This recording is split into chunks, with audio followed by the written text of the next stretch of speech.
Bismillahirrahmanirrahim. Assalamualaikum warahmatullahi wabarakatuh. Sebelum lanjut videonya, jangan lupa klik tombol subscribe, like, and share, dan bagikan kepada teman-teman kalian agar video ini bermanfaat bagi kita semua. Karena sebaik-baiknya manusia, ia mempelajari Al-Quran dan mengajarinya kepada semua orang. Dan jangan lupa tonton videonya sampai habis agar tidak salah paham. Dzulkarnain dan hancurnya Islam di Baghdad oleh Ya'juj dan Ma'juj. Nama Dzulkarnain tertua dalam Quran surah Al-Kahfi ayat 18 ayat 83 sampai 98. Seringkali ayat-ayat kisah Dzulkarnain ini berjumlah 16 ayat pada ayat 93 sampai 98. Dikisahkan Dzulkarnain membangun benteng yang sangat kuat untuk menangkal serangan Ya'juj dan Ma'juj. Menurut ahli sejarah, sebagaimana dikutip dalam tafsir Kementerian Agama, ucapan Dzulkarnain ini terbukti dengan kasus munculnya Raja Genghis Khan yang telah membuat kerusakan di muka bumi dari timur sampai ke barat dan mengadakan penyerangan yang menghancurkan benteng besi dan kerajaan Islam di Baghdad. Adapun sebabnya Raja Genghis Khan ini mengadakan penyerbuan ke negeri Baghdad oleh karena Sultan Khawazmi dari Bani Seljuk telah membunuh beberapa utusan dan pedagang-pedagang yang diutus dari negerinya. Harta benda mereka dirampas dan diadakan pula penyerbuan ke tapal batas negerinya sehingga menimbulkan kemarahan Raja Genghis Khan. Lalu ia menulis surat kepada Sultan Baghdad dengan kata-kata pedas sebagai berikut: "Mengapa kamu berani membunuh sahabat-sahabatku dan merampas harta benda perniagaanku? Apakah kamu membangun singa yang sedang tidur dan menimbulkan kejahatan-kejahatan yang tersembunyi? Tidak nabimu memberikan wasiat kepadamu agar tidak berbuat aniaya. Oleh karena itu tinggalkanlah bangsa Turki selagi mereka tidak mengganggu kamu. Mengapa kamu sakiti tetanggamu, padahal nabimu sendiri telah berwasiat untuk menghormati tetanggamu? Dan inilah wasiatku kepadamu, peliharalah baik-baik dan pertimbangkanlah kebijaksanaanmu sebelum timbulnya rasa dendam dan sebelum terbukanya benteng besi. Dan Allah pasti akan menolong setiap orang yang dianiaya. Karena itu tunggulah kedatangan Ya'juj dan Ma'juj yang akan turun dan tiap-tiap tempat yang tinggi." Dari Ummu Habibah radhiyallahu anhu dari Zainab binti Jahsy radhiyallahu bahwa Rasulullah sallallahu alaihi wasallam pada suatu hari masuk ke rumah istrinya Siti Zainab binti Jahsy dan dengan terkejut beliau mengatakan, "La ilaha illallah, celakalah bagi orang Arab dari suatu kejahatan yang telah mendekat hari ini. Terbuka dari benteng Ya'juj dan Ma'juj lubang besar seperti ini." Dan beliau melingkarkan ibu jarinya dengan jari telunjuknya. Lalu Zainab bertanya, "Ya Rasulullah, apakah kami akan binasa padahal di kalangan kami terdapat banyak orang-orang yang soleh?" Beliau menjawab, "Ya, apabila kejahatan sudah banyak jumlahnya." Riwayat Al-Bukhari. Benteng Dzulkarnain. Tatkala Dzulkarnain sampai ke suatu tempat di antara dua buah gunung yang terletak di belakang sungai Jihun di negeri Balkha dekat kota Tirmiz, dia berjumpa dengan segolongan manusia yang hampir tidak mengerti pembicaraannya. Kawan-kawannya sendiri apalagi bahasa lain. Bahasa mereka sangat berbeda dengan bahasa-bahasa yang dikenal oleh umat manusia dan taraf kecerdasan dan mereka pun sangat rendah. Mereka menceritakan tentang Ya'juj dan Ma'juj yang oleh sebagian peneliti ditengarai sebagai bangsa Tartar dan Mongol. Mereka membuat kerusakan di muka bumi dengan pembunuhan, perampasan dan segala macam keganasan. Maka bersedialah kamu menerima sesuatu upah dari kami yang kami kumpulkan dari harta benda kami, supaya kamu membuat benteng untuk menjaga kami dari serbuan ataupun serbuan mereka, pinta mereka. Dialog ini terekam dalam Al-Quran surah Al-Kahfi ayat 93, yang artinya mereka berkata, "Wahai Dzulkarnain, sungguh Ya'juj dan Ma'juj itu makhluk yang berbuat kerusakan di bumi. Maka bolehkah kami membayarmu imbalan agar engkau membuatkan dinding penghalang antara kami dan mereka?" Quran surah Al-Kahfi ayat 18-93. Quraisy Shihab dalam tafsir Al-Mishabah mengatakan kata Ya'juj dan Ma'juj dipersilihkan bukan saja tentang siapa mereka, tetapi juga tentang pengertian kebahasaannya. Sementara ulama berpendapat bahwa kata itu berasal dari kata al-aujah, yakin, kebercampuran. Ada juga yang berpendapat dari kata al-yajud atau auj, yakin kecepatan berlari. Penamaan itu lahir karena mereka adalah suku yang bercampur baur. Jika demikian, mama itu adalah terjemahan bahasa Arab dari suatu kata yang digunakan oleh suku penyerang itu.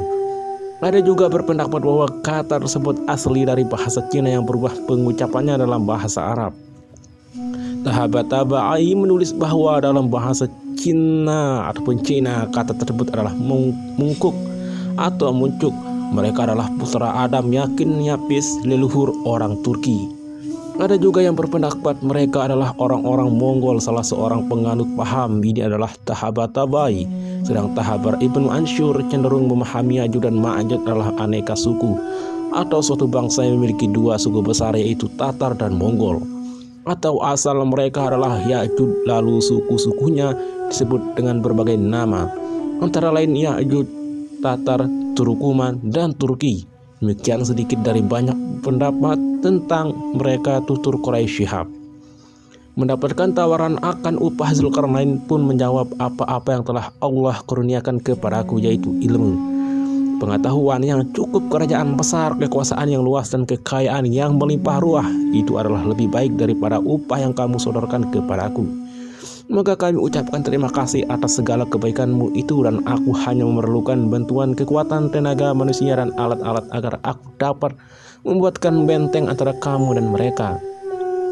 Jawaban ini tercantum dalam Al-Quran surah Al-Kahfi ayat 18 ayat 95-98. Dia Zulkarnain berkata, apa yang telah dianugerahkan Tuhanmu kepadaku lebih baik daripada imbalanmu. Maka bantulah aku dengan kekuatan agar aku dapat membuatkan dinding penghalang antara kamu dan mereka. Berilah aku potong-potongan besi hingga ketika potongan besi itu telah terpasang sama rata dengan kedua puncak gunung itu.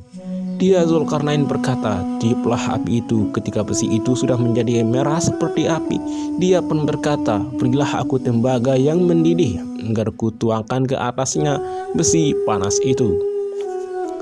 Maka mereka Ya'juj dan Ma'juj tidak dapat mendakinya dan tidak dapat pula melubanginya. Dia Zulkarnain berkata, dinding ini adalah rahmat dari Tuhanku, maka apabila janji Tuhanku sudah datang, dia akan menghancurkan luluhkannya, dan janji Tuhanku itu benar. Quran surah Al-Kahfi ayat 18-95-98. Benteng yang kukuh. Quraisy Shihab dalam tafsir Al-Mishabah menjelaskan kata radaman adalah benteng dan pembendung yang kukuh. Ia adalah suatu diletakkan di atas sesuatu yang lain sehingga saling berdempet. Ini menjadikan jauh lebih kokoh daripada apa yang dinamai sat, yang juga dapat bermakna benteng atau pembendung. Ini berarti Zulkarnain menjanjikan mereka membangun benteng yang lebih baik dan kokoh daripada yang mereka minta. Kata zubr adalah bentuk jamak dari kata zubrah, yaitu potongan-potongan besi yang besar. Tentu saja bangunan itu bukan hanya dari besi dan tembaga semata-mata, tetapi juga batu dan lain-lain. Hanya saja karena besi itu yang terpenting, apalagi tidak semudah menemukan batu sekaligus untuk menggambarkan kekukuhannya, maka besi itulah yang secara khusus disebut di sini. Kata ash-shadafain adalah bentuk dua dari kata ash, hadap, yaitu sisi dari suatu gunung. Kata ini tidak digunakan kecuali dalam bentuk dual, asal katanya bermakna bertemu, sehingga tentu saja pertemuan memerlukan dua pihak. Dari sini kata yang digunakan Al-Quran ini berarti dua sisi gunung. Maksudnya besi yang ditumpuk tersebut telah memenuhi kedua sisi pertemuan kedua gunung dan telah rata dengan kedua puncak gunung itu. Kata kitran terampil dari kata katara, yakin menetes. Yang dimaksud di sini adalah tembaga yang mencair. Salah satu cara ditempuh dewasa ini untuk menguatkan besi adalah mencampurkan dengan kadar tertentu dari tembaga.